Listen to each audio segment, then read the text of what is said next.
Então estamos irmãos, no estudo do 8º mandamento, na parte dos deveres exigidos nesse mandamento. Estudamos até o dever número 8. E aí, nessa oportunidade, continuaremos com os demais deveres, permitindo Deus, a gente conclui todos os deveres. São 13 no total, mas se não, a gente conclui depois, assim, quando Deus assim desejar. E são grandes os ensinamentos, né, as exortações, as orientações que temos recebido, observando esses deveres, né, olhando, vendo que em toda a Escritura a lei de Deus está espalhada, não é assim, João? Porque quando esses estão esses deveres, irmãos, referentes a esse mandamento, quando a gente vai observar a referência bíblica, a gente começa a fazer as relações devidas, a gente começa a ver a riqueza da palavra de Deus.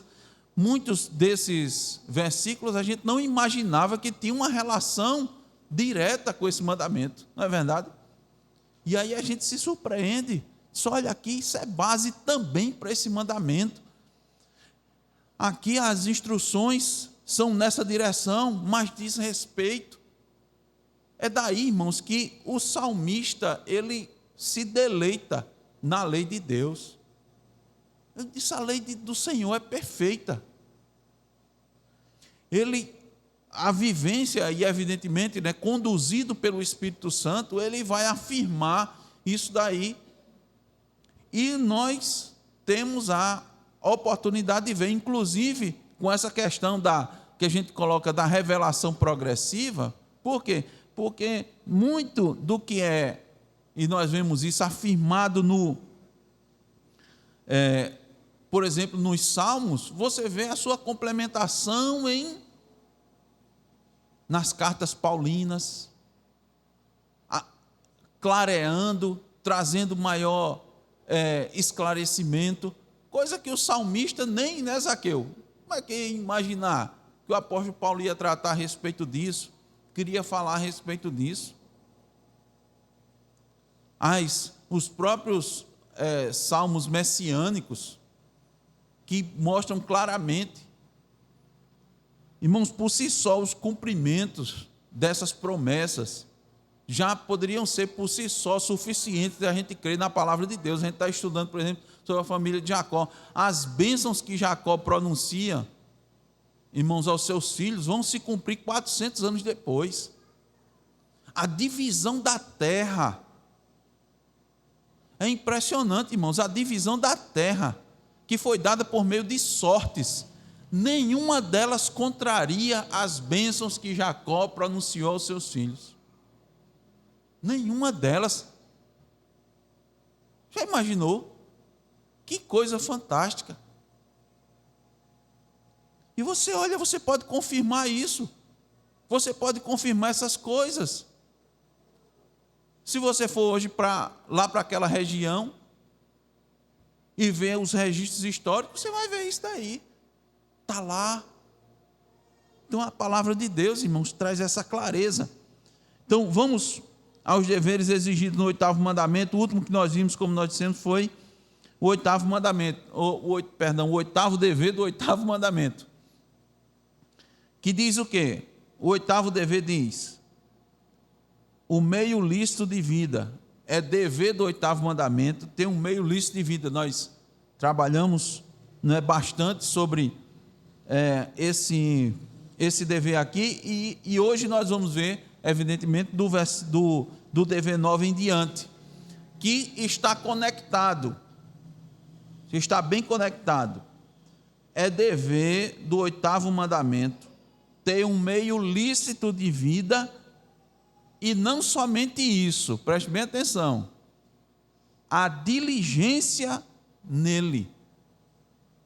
Sermos diligentes em ter um meio lícito. É você ter um meio lícito e lutar por ele. E se esforçar por ele. Veja, vamos ver as referências bíblicas para isso. Sim, só lembrando os irmãos, é a pergunta 141 do Catecismo Maior, viu? Os deveres. Pergunta 141 do Catecismo. Quais são os deveres exigidos no 8º mandamento? O 9º é o meio lícito, a diligência do meio lícito de vida.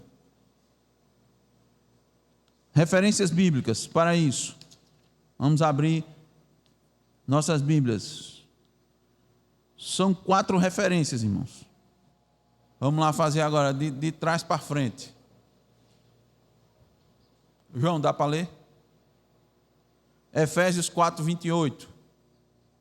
Abraão, Provérbios 10, 4.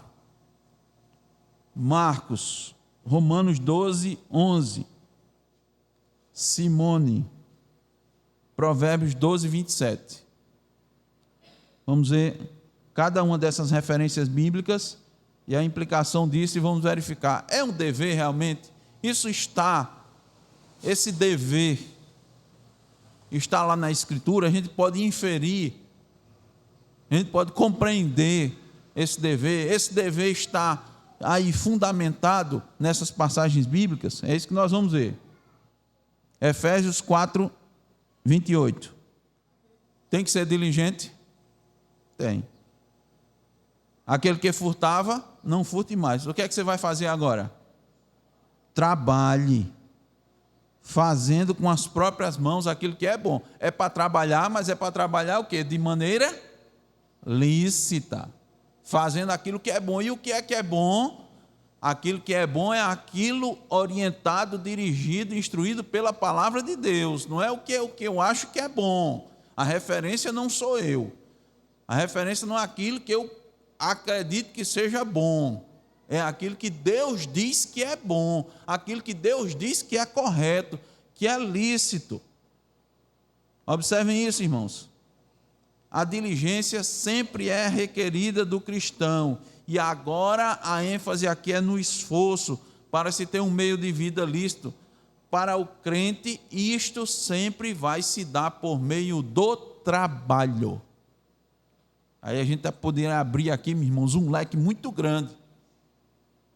Só isso daqui, e aquilo que Deus disse para o homem, do suor do teu rosto comerás, já livra o homem de muita coisa ruim, né? Concorda, Zaqueu? Inclusive aquela tentação de enriquecimento por meio de quem é que completa? Por meio da loteria. Aqui só vou fazer uma fezinha, que o pessoal diz. Fé em quê? Em Deus? Você vai fazer uma fé em Deus, né, Gisele? Na loteria? Não, né? Porque o que é que Deus disse? O que é que Deus falou? Aí a gente tem que voltar para a palavra de Deus, irmãos. Porque senão pode ter certeza que o homem vai procurar se justificar, até mesmo com a palavra de Deus, para jogar na loteria. Eu já me lembrei do Urim e o Tumim. Ele vai se justificar. Mas todos os servos de Deus, irmãos, pode verificar, Deus os mandou trabalhar e eles trabalharam. E deve ser e trabalhar naquilo que é correto, naquilo que é bom. E observe aqui que o objetivo do trabalho determinado, do trabalho de você ser diligente no trabalho, não é ficar rico. Olha o que é que Paulo diz. Por que é que ele manda você trabalhar naquilo que é bom? Para fazer o quê? Não é para ficar rico, não? Não.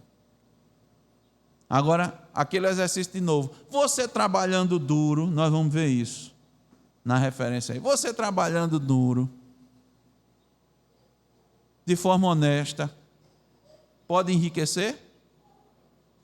Isso é pecado? Não. Nós vamos ver na referência bíblica que isso acontece, evidentemente. Quando Deus quer, quando Deus faz prosperar. Então, aí onde é que é o trabalho todo? De tudo que se deve guardar, guarda, pois, o teu coração. Esse é o cerne da questão, irmãos. Não são as coisas externas, é o interior.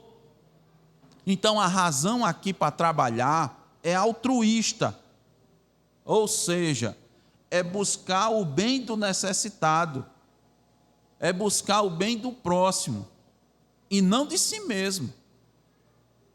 Não é verdade? Quem ficou com Provérbios 10:4?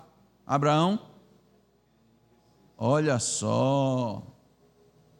A mão dos diligentes vem enriquecer. A Bíblia manda eu ser diligente? Manda eu ser diligente. E a consequência pode ser essa.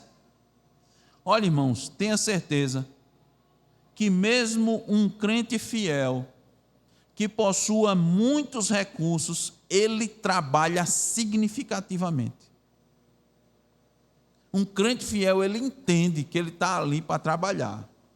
Não devemos nos iludir achando que aqueles que possuem mais recursos do que nós, ou recursos em maior abundância, passam a maior parte do tempo assim, só de boa. O crente não. Ele trabalha, ele entende, ele compreende isso. Muitas vezes é isso, né? Normalmente a nossa comunidade é de pobre, né? Pessoas que não têm recursos. Pobre no sentido de não ter tantos recursos. Evidentemente, comparado a algumas pessoas, nós somos pobres mesmo. Tá certo? Comparado a alguns, a gente não tem nada. O que é que você tem? Se não, eu trabalho, né? E é quase assando e comendo. Tem essa expressão, já ouviram essa expressão? Assando e comendo. Então, para muitos é essa situação. E aí, às vezes, a gente nessa condição olha, às vezes pode olhar para o rico e dizer, rapaz, esse cara só vive de boa. Se quisesse, nem trabalhava mais. E alguns já alertei aos irmãos que dizem isso. Dizem, se eu quero uma condição, escuta os ímpios dizerem, e segue nessa coisa. Eu quero trabalhar duro, e se Deus quiser, um dia eu alcançar a minha, como é que chama? Autonomia financeira, não é assim, né? Liberdade financeira, e eu vou ficar, só de boa. Eu espero que Deus nunca lhe permita isso. Eu quero lembrar os irmãos, de novo, daquela situação, disse no domingo, alguém na Bíblia, né? Foi uma parábola, né? Disse assim, alguém disse, Deus concedeu muita coisa, seus celeiros estavam cheios, aí ele disse assim, alma, regala-te, folga. Não é a mesma coisa, né? Que a pessoa disse, eu vou ficar aqui de boa de casa. Na internet tem muito para você fazendo isso. Olha, o pessoal chega e diz, você sabe onde é que eu estou? Aí vai mostrar o local onde você está, onde ele está. Você está aí trabalhando, né? Não sei fazer não sei o quê, e eu estou aqui, Hoje eu estou aqui, amanhã eu estou ali, e eu posso morar onde eu quiser. Cuidado com essas coisas, irmãos. Tem que ter muito cuidado com isso. Primeiro que você vai morar, você vai estar, você vai trabalhar onde Deus lhe colocar. Essa é a primeira coisa que você tem que entender. Essas pessoas estão pregando uma liberdade que não é a liberdade que Deus nos dá. Deus nos dá liberdade, sabe para quê? Para a gente fazer a vontade dEle. Porque se não tivéssemos essa liberdade, a gente estaria fazendo o quê? A nossa vontade. E é boa a nossa vontade? Melhor a vontade de Deus. Então Deus nos dá isso. Então cuidado, porque muitas vezes essas mensagens são muito sedutoras. E essas pessoas, quando estão falando assim de liberdade financeira, eles não estão falando para a glória de Deus. Eles não estão buscando a glória de Deus. Eles não estão com a visão aqui altruísta de trabalhar bem. Senão eu vou trabalhar com a graça de Deus. Isso vai me poder ajudar melhor as pessoas. Você vê alguém na internet dizendo isso? Vê com essa perspectiva de vida? Vê com essa visão? Diz, olhe, se você tiver melhor condições, se você ganhar mais recursos, você vai poder ajudar mais as pessoas. Isso não é bom? Você vê isso daí? Vê para você, o seu deleite, o seu desfrute, para você fazer o que você quiser, para você poder passear, viajar. Eu vou dizer outra coisa também, que é muito tentadora. Qual é o sentido aí? Você vê o pessoal diz: olha, eu fiz tudo, larguei o meu trabalho para viajar o mundo, viajando o mundo de... É bonito demais. Eu adoro aquele motorhome. Eu gostaria de ter um dia.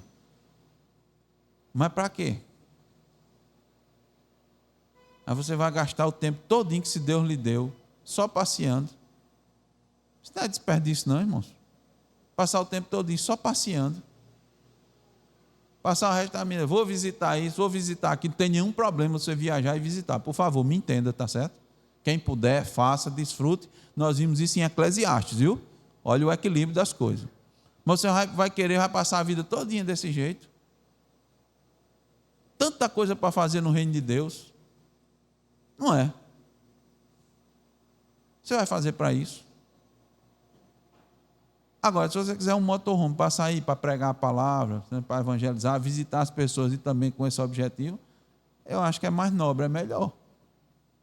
Então veja, o que trabalha com mão remissa, acontece o quê? Pobrece. Mas a mão dos diligentes vem a enriquecer. Se a Bíblia manda eu ser o quê? Diligente. Para eu enriquecer... Não, o enriquecimento pode ser uma consequência. Se Deus abençoar, pode ser uma consequência. O versículo é claro quando diz que quem é preguiçoso no seu trabalho fica pobre depressa. Fica pobre depressa. Remisso, irmãos, o que é o remisso? Remisso é o vagaroso. Remisso é o que faz as coisas descuidadas. Remisso é o adepto da lei do menor esforço. Já ouviu falar na lei do menor esforço? É aquele, João, para não causar fadiga. A lei do menor esforço. Tudo que faz, o que é que eu posso fazer para eu não me esforçar muito? Isso não significa, irmãos, a concepção de eficiência e eficácia, não. Isso é outra coisa. Isso é outra discussão. Nós devemos ser eficientes e eficazes. Nós devemos fazer mais com os menores recursos. Preste bem atenção, não é isso que está dizendo, não. Mas é a pessoa que procura fazer o máximo, a menor energia possível. O remisso faz, mas não faz bem feito. Que não presta atenção no que está fazendo. Isso aqui é muito perigoso. O que é que acontece com quem age desse jeito? A Bíblia está dizendo, irmãos, empobrece. Aí muitas vezes reclama do outro, o outro está bem, rapaz, fulano está bem, não sei o quê, estava no mesmo trabalho que eu, faz a mesma coisa que eu, mas o que foi que aconteceu? O outro era diligente, rapaz. Ele atentava para as coisas, ele procurava saber como as coisas funcionavam, como melhorar, como implementar, como potencializar aquilo que ele estava fazendo. E você fazia... Como é que a gente chama? Eu vou fazer o feijão com arroz, não é assim? Fazer o feijãozinho com arroz e não vou fazer mais nada. E pronto, e está bem aí. Diga, Zaqueu. Então a Bíblia está aqui claramente, irmãos, mandando a gente ser diligente. Romanos 12, 11. Ramon estava lendo o poder do hábito, viu? Estava lembrando. Sim, o livro da ovelhinha, que era o hábito. Li lá na casa de João, li lá a ovelhinha. Marcos. Aí você dizer, olha, no zelo não sejais remissos. Os irmãos vão entender que Romanos 12 é um dos capítulos que a gente pode dar o título assim, né? O capítulo da ética, o capítulo da virtude, melhor. Romanos 12 é o capítulo da virtude. Quer ser virtuoso? Dê uma lidinha no capítulo 12 de Romanos. Você vai ser como ser uma pessoa virtuosa. Então aqui ele está dizendo aqui, ó, no zelo não seja remisso. A gente viu que não seja vagaroso, seja fervoroso. Qual é a expressão fervorosa? Vem de quê? De fervor. Fervor na cozinha é o quê, irmanita? Fervor é a mesma coisa que ferver. Como é que uma coisa ferve? Com fogo baixo, fogo alto, não é? Então aqui sede fervorosa é equivalente a estar fervendo, no ponto de ebulição. Vamos lá, Abraão, qual é o ponto de ebulição da água? Isso, o ponto de ebulição da água. Se eu perguntasse assim, o ponto de ebulição da água é quando? Quando ocorre?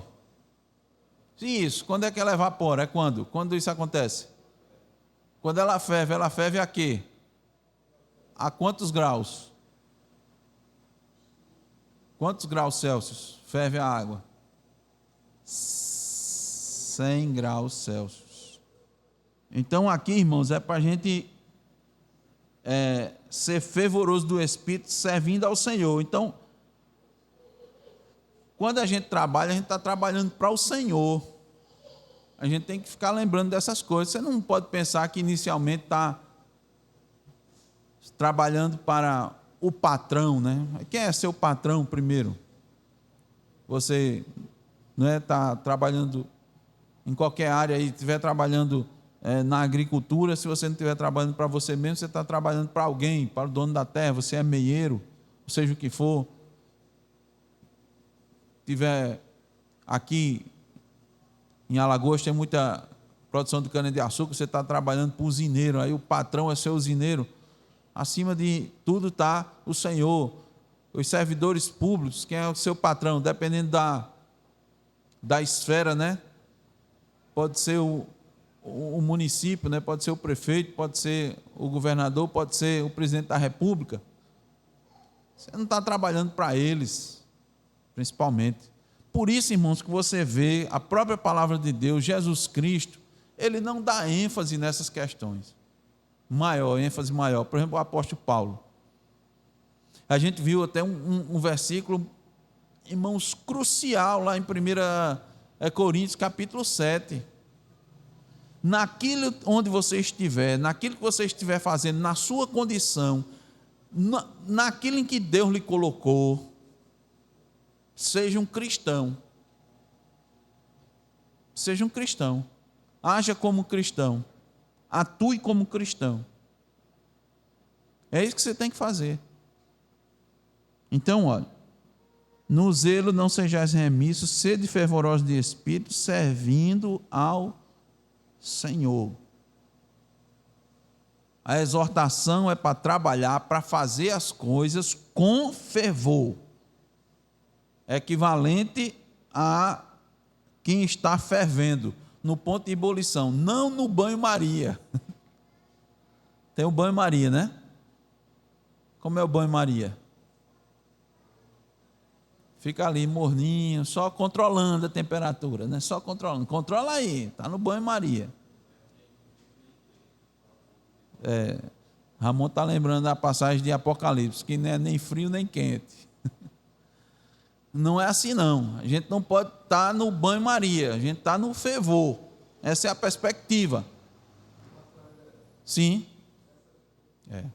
nós não devemos, né, ser empecilhos, né, nem criar barreiras para o evangelho, pelo contrário, a gente tem que quebrar as barreiras, né? A gente tem que trabalhar para quebrar as barreiras e não ser uma barreira, é verdade. Eu também me lembrei de uma expressão que tem umas pessoas que a gente diz assim, que trabalham no trecho. E eles, eu aprendi com eles uma expressão que a pessoa diz assim, cozinhar o galo. Galinha cozinha até razoavelmente bem, né, mamãe? Dependendo da cozinha, mas um galo deve demorar para cozinhar, não deve não? Tem que ser na pressão, né? Então, essa questão. Muito bem, a outra referência bíblica, irmãos, Provérbios, foi Provérbios, não foi? 12, 27. Foi quem? Foi Gisele, foi? Simone. Opa, o preguiçoso não assará a sua caça, mas o bem precioso do homem é ser ele diligente. Olha, está vendo, irmãos? A diligência, ela está presente o tempo todo na vida do crente, em todas as áreas. Aí, o que é que quer dizer isso? O preguiçoso não assará a sua caça. Há uns entendimentos, sabe, irmãos, que mesmo que o preguiçoso consiga caçar, que é um negócio difícil, mesmo que ele consiga caçar, né, que chegue nessa façanha, ele não vai desfrutar daquilo dali. Provavelmente porque a sua própria disposição não vai lhe permitir isso. Porque o preguiçoso não sabe, irmãos, olha, há coisas, há situações, há satisfações, há prazeres, há aprazimento em determinadas coisas que você só desfruta delas quando você faz, quando você realiza. E isso alimenta outras questões. E isso vira uma cadeia, um processo, uma cadeia. Uma coisa leva a outra. Do mesmo jeito que um abismo chama o outro, né? A mesma coisa, coisas boas e virtudes que são estimuladas, que são realizadas, vão chamando outras. E você vai ter satisfações em questões, em outras coisas, que você não teria. Olha, o sabor é diferente. Quando você vai, por exemplo, à caça, você consegue pegar a caça, você assa e você come. O sabor é diferente. Como explicar isso? Não tem, você tem que experimentar.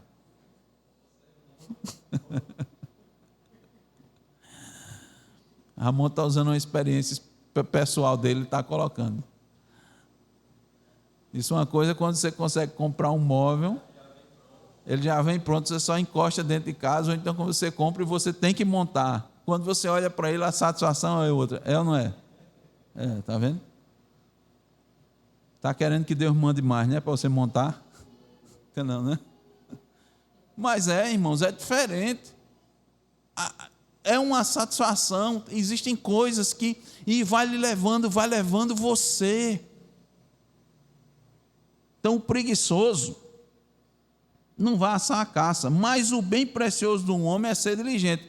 Então, esse é o tipo de provérbios que ele é a primeira frase e a segunda é antagônica à primeira.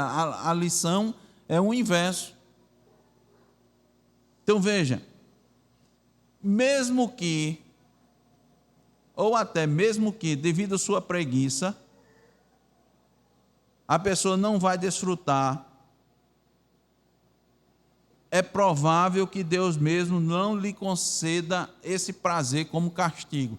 Ou seja, mesmo que ele consiga pegar, ele sendo preguiçoso, ou Deus não vai lhe dar aquele prazer, aquela satisfação, ou Deus não vai lhe dar a oportunidade de ter esse prazer. Entenda. Do outro lado, o homem trabalhador que dá valor ao seu trabalho, como diz lá em Eclesiastes, ele vai desfrutar deles. Ele vai desfrutar da caça, aqui representado na caça. Ele vai ter satisfação no trabalho, no seu trabalho, porque ele está vendo, ele está percebendo, ele está desfrutando daquilo, ele não é remisso. Inclusive, quem faz tal coisa, irmão, e quem faz as coisas e realiza, dá valor a quem faz. Muitas vezes a gente não tem noção de você vai dar valor. Então, como eu disse, há um processo de virtudes aí, de experimentação de virtudes, que Deus concede, mas vai conceder a quem? A quem é diligente. A quem não é diligente não vai ter esse prazer, não vai haver essa satisfação. Então veja, qual é Qual é o dever aqui no 8º mandamento? A diligência. A diligência no meio lícito, de ter um meio lícito de vida, de trabalhar, de suar. Deus vai dar essa satisfação. Ele vai ficar satisfeito porque ele tem a certeza de que Deus está agindo ali. Ele está se esforçando. Os irmãos vão ver, faça esse link com a pregação de noite. Faça esse link aqui. Nós vamos fazer uma menção a essa questão de quê?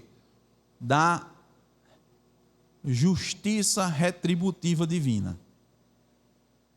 Liga aí, já para os irmãos ficarem atentos de noite. Da justiça retributiva.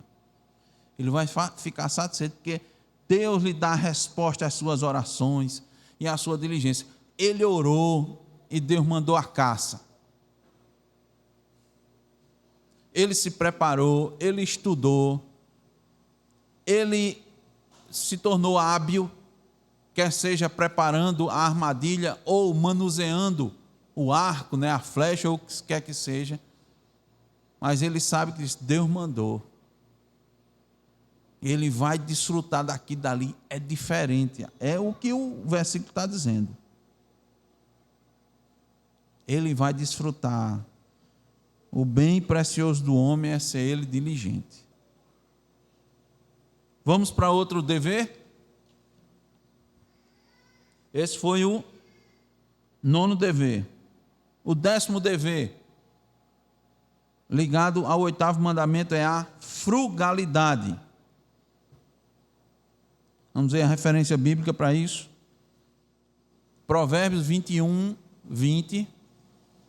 Rutinha. Provérbios 21, 20. Pulando para esse lado de cá. Agora Gisele, João 6, 12. Vamos lá, Provérbios 21, 20. Muito bem. Então, tesouro desejável e azeite há na casa do sábio, mas o homem insensato os desperdiça. Outra tradução para esse versículo é o seguinte: o sábio economiza e tem sempre bastante comida e dinheiro em sua casa, mas o tolo gasta todo o seu dinheiro assim que recebe. Essa é a questão da paciência, tem a ver com a frugalidade, né? Tem a ver com a frugalidade, essa disposição aí. O que é que Provérbios diz? Diz o seguinte, que quem é sábio vai aumentar o que tem, vai viver de forma abundante, porque vai pedir de Deus a sabedoria, e Deus vai conceder a sabedoria. Ele vai adequar, ele vai pedir a Deus graça para adequar suas despesas às suas receitas e poder se estabelecer para o futuro. Frugalidade, irmão, significa temperança, sobriedade, clareza das necessidades. Frugalidade tem a ver também com contentamento, com aquilo que é simples. Às vezes a pessoa só se contenta se tiver um negócio rebuscado, não é? Tem gente que só se contenta se tiver uma coisa simples, ele não tem. É só isso aqui. Olha, está aqui uma bolachinha. Essa bolachinha é recheada, mas agora a gente só tem essa bolacha. Não se contenta, não tem a satisfação, não sabe ter o prazer naquilo. Sempre tem que ter uma coisa extra, tem que ser chique. Usando uma expressão, né, que a gente usa assim. Porque o frugal tem a satisfação nas coisas. E aí o que acontece? Quem não tem, por não ter prazer nisso, vai fazer o quê?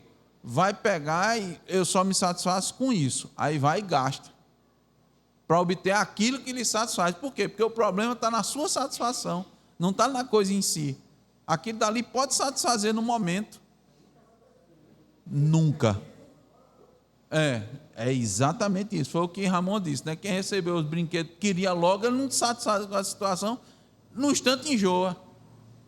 E o outro, por quê? Porque aprendeu a esperar o tempo determinado, e quando chegar ele vai ter muito mais satisfação. E outra coisa, vai dar muito mais valor pelo tempo que ele esperou aquele dali.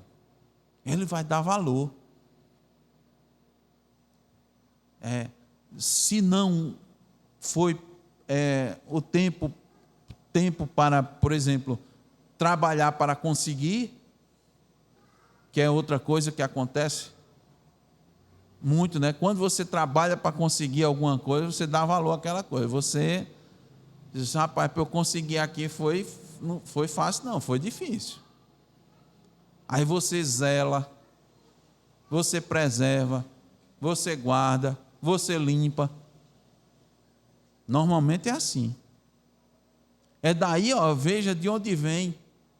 Tem coisas que você não adquire de outra maneira, senão por meio dessa disposição e do realizar.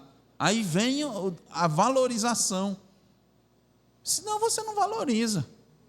Você simplesmente desperdiça. E aí os irmãos já sabem a experiência aí de muitas pessoas, normalmente acontece com pessoas mais abastadas, que os filhos pedem as coisas, eles dão e o menino desperdiça, né? Joga, quebra, não sei o que, eu quero outro agora. Aí ele vai dar. E assim vai ser nessa disposição.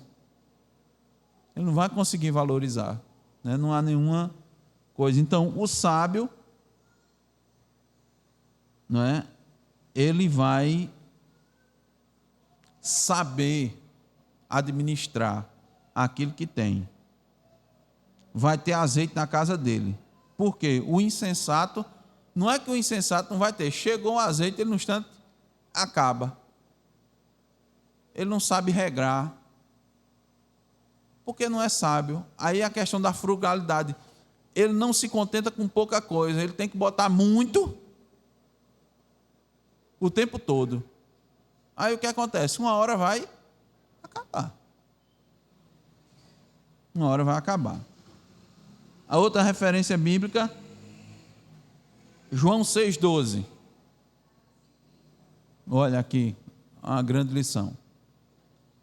Né? Não tinha o suficiente, Cristo providenciou. De maneira que sobrou. E quando sobrou, ele disse: nada, pegue aí, guarde tudo. O pessoal ficou satisfeito? Ficou. Tem alguém com fome? Tem não. Não tem mais ninguém com fome. Ele disse, graças a Deus. Ele disse, agora recolhe o que sobrou. Não desperdice. Não desperdice. Em meio à abundância, deve-se tomar cuidado para que nada seja perdido das coisas boas que Deus dá e que podem ser úteis para outras pessoas em outro momento. Você está satisfeito agora, mas dá para segurar? Dá. Preserve, guarde, aproveite. Não dá agora não, então dê para alguém que está necessitado. Dê para alguém que está necessitado. Certa feita, eu viajei para pregar, os convidados foram a pregar em outro local, e aí, assim que eu cheguei, já de viagem, já estava perto da hora do almoço.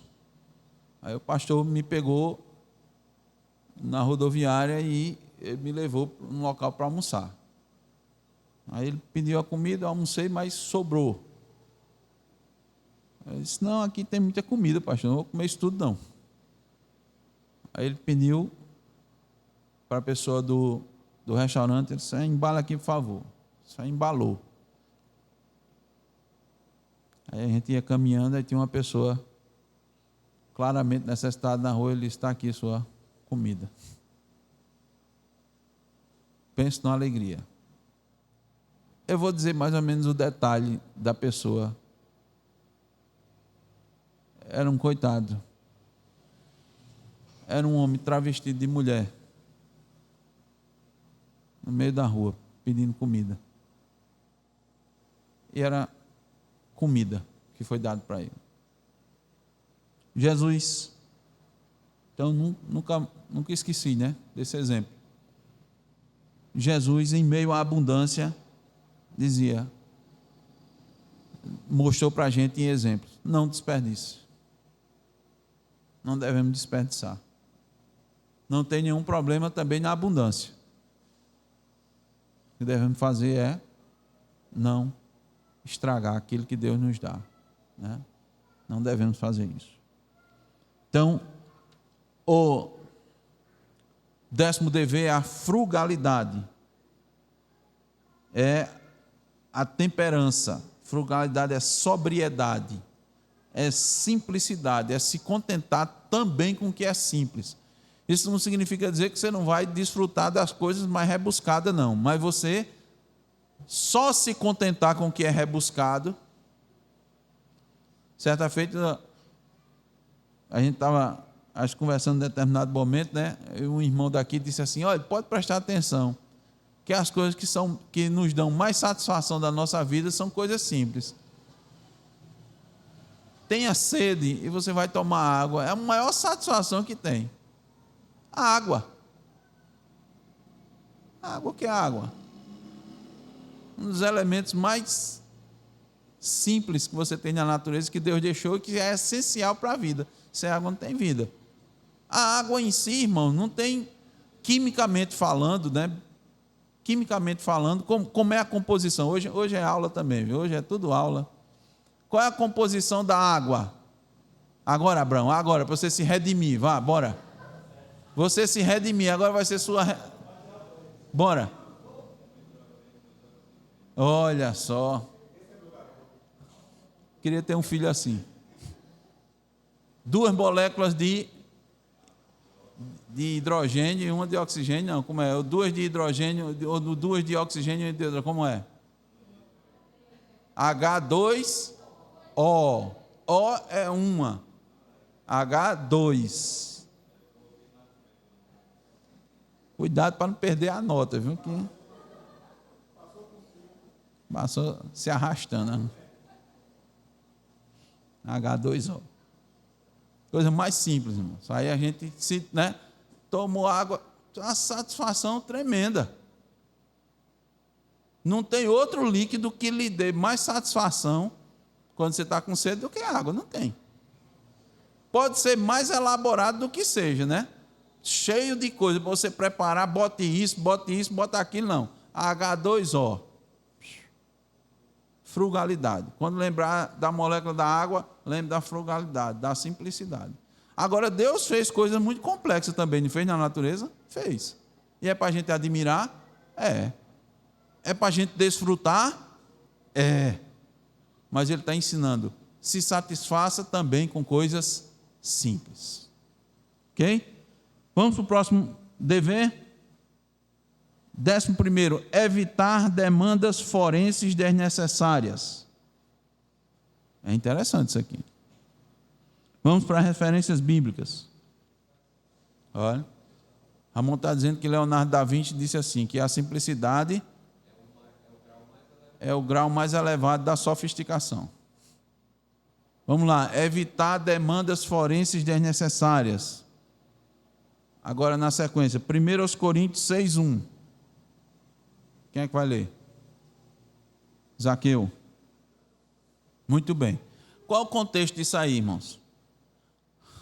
Paulo está reprovando os irmãos ali de Corinto por querer recorrer à justiça por causas que eles mesmos podem e devem, poderiam e deveriam resolver. Essa é a questão. Olha, vocês poderiam resolver isso. Vocês deveriam resolver isso. E vocês estão levando isso para fora, para uma causa que surge entre vocês, vocês botarem um ímpio como juiz. Não faça isso, não. A recomendação aqui desse dever é exatamente evitar demandas judiciais. desnecessárias, por questões pequenas e menores. E principalmente, claro, surgindo no meio cristão. Claro, você tem uma ênfase aqui, mas isso se aplica a qualquer outra coisa. Preste bem atenção, eu vou mostrar aos irmãos por quê. Você tudo está querendo.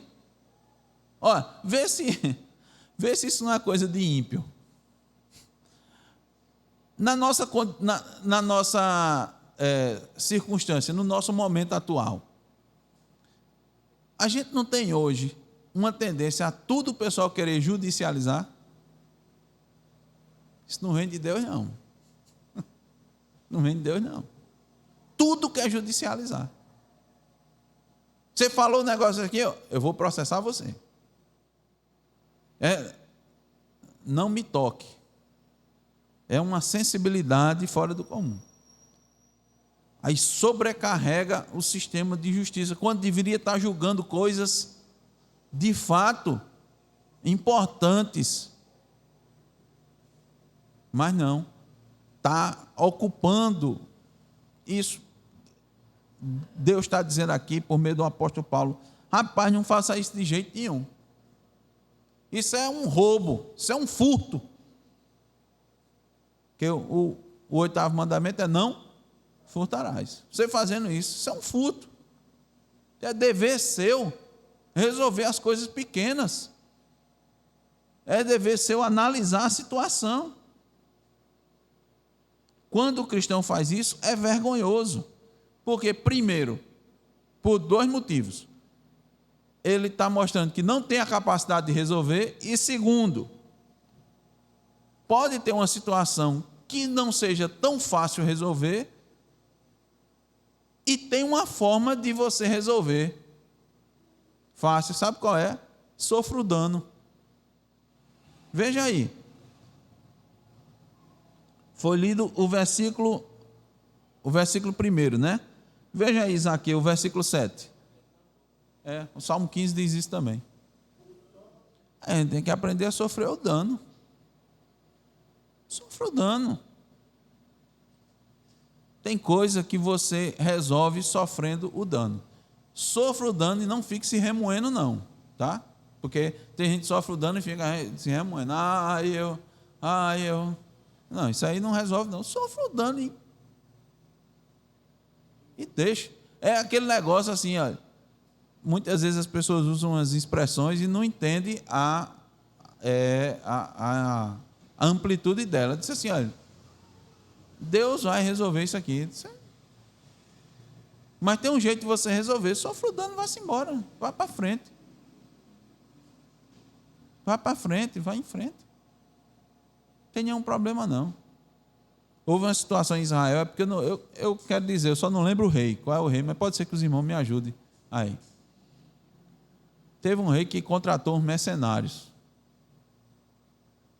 E o profeta diz, isso aí está errado. Você vai para a guerra com esse povo, com esses mercenários, isso aí está errado. Dispensa eles. Aí ele disse, e o que eu já paguei para eles? Eu disse, qual é o problema? É a mesma coisa como o profeta dizendo, sofra o dano. Primeiro porque você tomou uma decisão que estava errada. Evidentemente que os mercenários ficaram com muita raiva. Né? Tocaram fogo nas cidades. Por que eles ficaram com raiva? Porque naquela época o soldado não ia para a guerra somente pelo soldo, não é somente pelo seu salário, não. Era muito mais pelo espólio. E mercenário, hein, como o próprio nome já está dizendo, ele vai só por isso. Sofra o dano. Você está levando, irmãos, questões para os ímpios julgarem sua causa. Preste atenção, viu? Coisas pequenas, coisas que você poderia resolver. Você vai ter que recorrer à justiça, evidentemente, irmãos. Paulo apelou para César. Ele apelou, era um direito que ele tinha. Se bem que ele tentou resolver a coisa ali com o pessoal, mas não tinha jeito, não. A gente canta, né? Sou da paz, porém, quando falo, eles querem guerrear. Paulo falava com os judeus e o judeu queria matar ele, preparava emboscada, elaboravam falsos testemunhos e iam para a justiça. Aí Paulo chegou um momento que ele apelou para César. Mas não era uma causa pequena. O desgaste.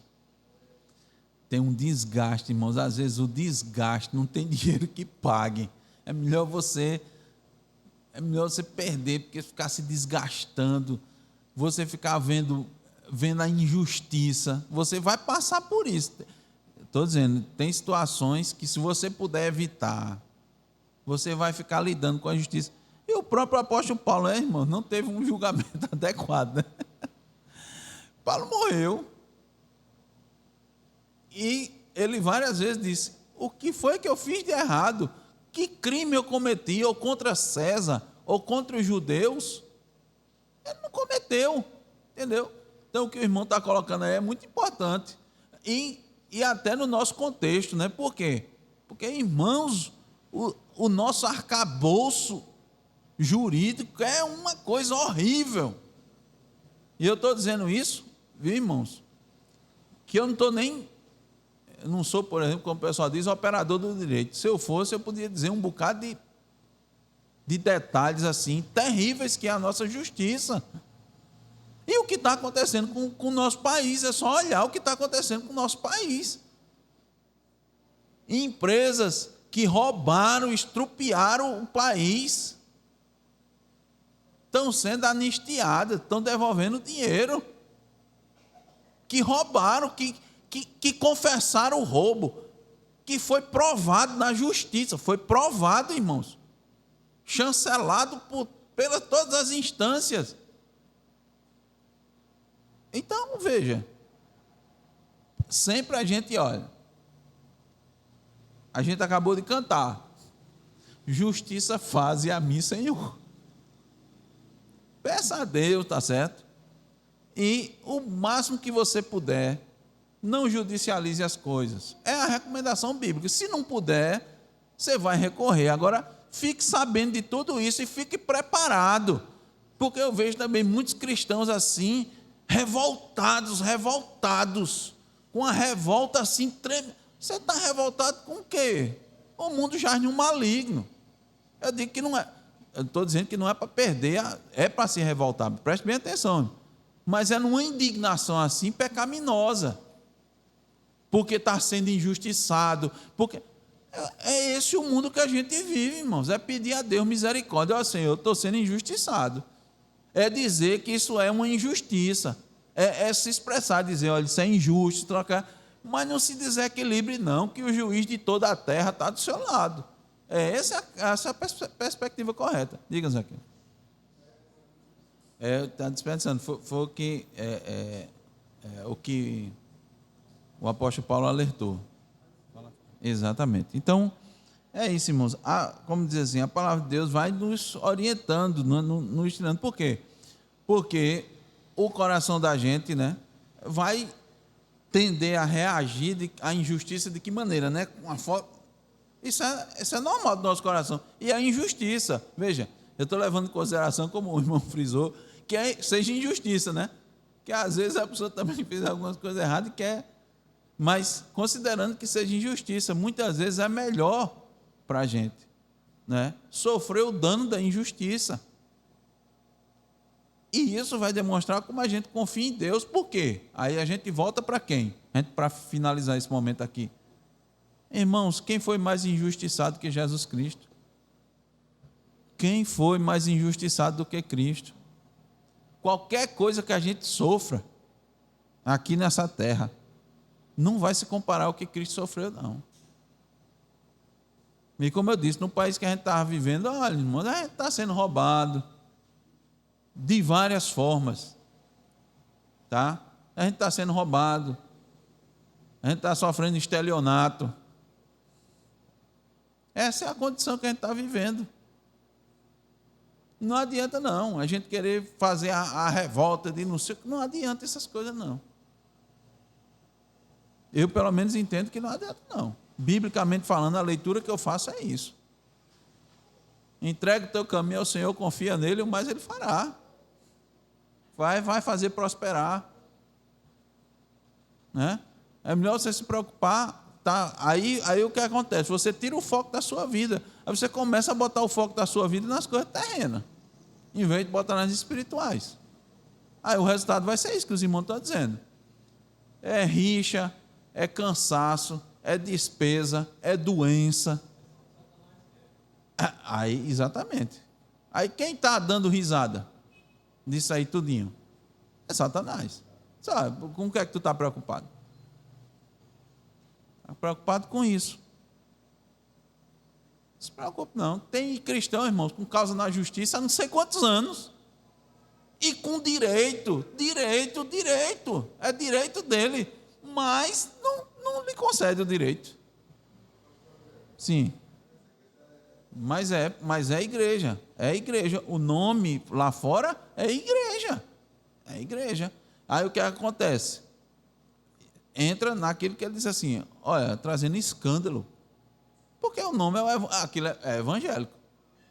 Traz escândalo. Aí desacredita, né? Os evangélicos perante a sociedade e tal. E a gente, evidentemente, paga porque está no bolo, né? Vai pagar. Então veja, é isso que o irmão está colocando, quanto de prejuízo, quanto de coisa é trazido. Mas aí acontece, sem profecia o povo perece, sem a instrução, sem a orientação, o povo vai perecendo, o povo vai sofrendo, o povo vai adoecendo, vai empobrecendo, que, né, em muitas situações. E graças a Deus, irmão, por isso que a gente dá graças a Deus, né? Porque Deus nos tem graciosamente nos mostrado a sua palavra, nos tem mostrado aqui seus mandamentos e esses deveres que estão espalhados aqui. Ora a gente lê no Novo Testamento, ora a gente lê os princípios do Antigo Testamento, e isso aí vai ali mostrando a abrangência da lei de Deus, né? Que a lei do Senhor é perfeita e refrigera a alma.